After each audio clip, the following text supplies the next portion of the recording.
Nagampadam indoor സ്റ്റേഡിയത്തിൽ നാളെ മുതൽ 19 വരെ മാമ്പഴോത്സവം നടക്കും. നാവിൽ കൊതിയൂറുന്ന അപൂർവ മാമ്പഴക്കാലമാണ് സംഘടിപ്പിക്കുന്നതെന്ന് സംഘാടകർ പ്രസ് ക്ലബ്ബിൽ പറഞ്ഞു.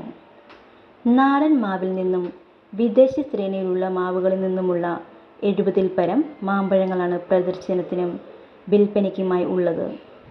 നാളെ വൈകിട്ട് 6-ന് കോട്ടയം നഗരസഭ അധ്യക്ഷ ബിൻസി സെബാസ്റ്റ്യൻ മേള ഉദ്ഘാടനം ചെയ്യും. മാങ്ങ കർഷകരുടെ സംഘടനയായ കേരള മാംഗോ ഗ്രാവേഴ്സും തിരുവനന്തപുരം SR കണക്റ്റേഴ്സും ചേർന്നാണ് മേള ഒരുക്കുന്നത്.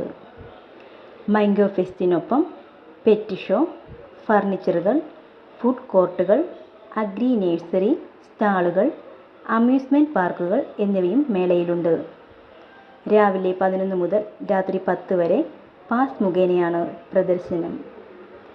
നാസർ, റാണി ആന്റണി, ഗോവിൻ ബെഞ്ചമിൻ, മൻസൂർ തുടങ്ങിയവർ വാർത്താസമ്മേളനത്തിൽ പങ്കെടുത്തു.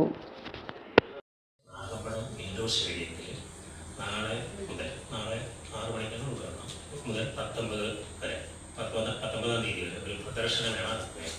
മാമ്പഴക്കാലം 2024 പേര്.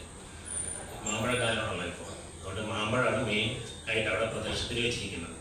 ഓക്കെ, നാളെ വൈകിട്ട് 6 മണിക്ക് നഗരസഭ ചെയർപേഴ്സൺ മേള ഉദ്ഘാടനം ചെയ്യും. മാമ്പഴക്കാലം കഴിഞ്ഞ 10 വർഷമായിട്ട് നമ്മൾ ട്രിവാൻഡ്രത്ത് ഓർഗനൈസ് ചെയ്തിരുന്നതാണ്. അവിടെ പുത്തിരിക്കണ്ടം മൈതാനത്തായിരുന്നു പ്രവർത്തനം നടന്നിരുന്നത്. അവിടെ ഇപ്പോൾ വർക്ക് നടക്കുന്നതുകൊണ്ട് ഇപ്പോൾ ഇങ്ങോട്ട് മാറ്റിയിരിക്കുകയാണ് ഈ വർഷം.